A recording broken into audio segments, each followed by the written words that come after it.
ద్వారా రాష్ట్రానికి 13 లక్షల కోట్ల రూపాయల పెట్టుబడులు వచ్చాయి. దీనివల్ల పెద్ద ఎత్తున ఉద్యోగ, ఉపాధి అవకాశాలు వస్తాయని సీఎం చంద్రబాబు తెలిపారు.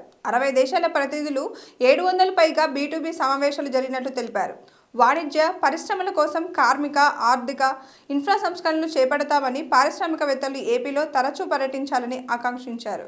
ప్రత్తిపాటి పుల్లారావు సతీష్ హత్య వెనుక రాజకీయ అవినీతి పరుల చేతులే ఉన్నాయని ఆరోపిస్తూ పరకామణి దొంగలే ఈ దారుణానికి కారణమన్నారు. సిట్ విచారణలో వస్తున్న నిజాలపై విమర్శకులు మౌనం పాటించడం ప్రశ్నార్థకమని, వైకాపా రోజులు ఏపీలో ముగిసిపోయే సమయం దగ్గరలోనే ఉందని తెలిపారు. విశాఖలో రెండో రోజు CII సదస్సు జరుగుతుంది.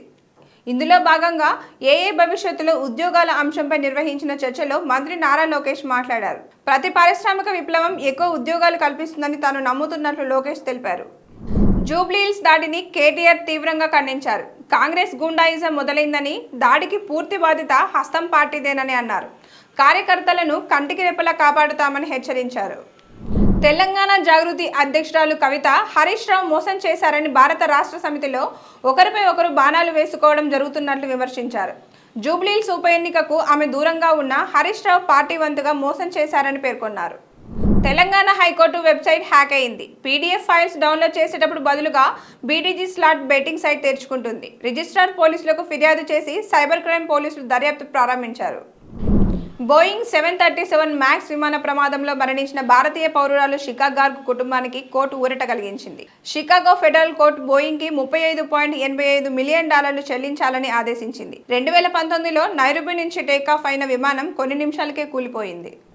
రష్యా ఉక్రెయిన్ యుద్ధంలో రష్యా గ్లైడ్ బాంబుల తయారీ, దాడులు కొనసాగిస్తున్నట్లు ఉక్రెయిన్ ఇంటెలిజెన్స్ ఆరోపించింది. 1,20,000 బాంబులు, అందులో 500 లాంగ్ రేంజ్ బాంబులు ఈ ఏడాది చివరికి సిద్ధమవుతాయని చెప్పారు. కీవ్ సేనలు ఏర్పాట్లలో ఉన్నట్లు పేర్కొన్నారు. రష్యా ఇంకా స్పందించలేదు. చిరాగ్ పాస్వాన్ మాట్లాడుతూ 2020 ఎన్నికల ఫలితాలు చూసి చాలా మంది తన పని ముగిసింది అనుకున్నారు. కానీ తాజా విజయాన్ని అతనికి ఎంతో విలువైందని అన్నారు. ఆయన ఈ వ్యాఖ్యలు సీఎం నితీష్ కుమార్ నివాసానికి వెళ్లిన తర్వాత మీడియాతో అన్నారు. బీహార్ ఎన్నికల తర్వాత భాజపా రెబల్స్పై దృష్టి సారించి పార్టీ వ్యతిరేక కార్యకలాపాలకు పాల్పడిన శాసన మండలి సభ్యుడు అశోక్ అగర్వాల్, కతిహార్ మేయర్ ఉషా అగర్వాల్, కేంద్ర మాజీ మంత్రి ఆర్కే సింగ్లను పార్టీ నుంచి సస్పెండ్ చేసింది. Mahesh Babu Rajamouli action adventure movie globe trotter event Ramoji film సిటీలో జరిగింది. టైటిల్, విజువల్స్, పాత్రల పరిచయాలు, మహేష్ బాబు లుక్, సంచారి పాటని ప్రదర్శించారు. ఎంట్రీ పాస్లను పాస్పోర్ట్ స్టైల్లో డిజైన్ చేసి ఈవెంట్ వెళ్లడానికి సూచనలతో సోషల్ మీడియాలో వైరల్ చేశారు.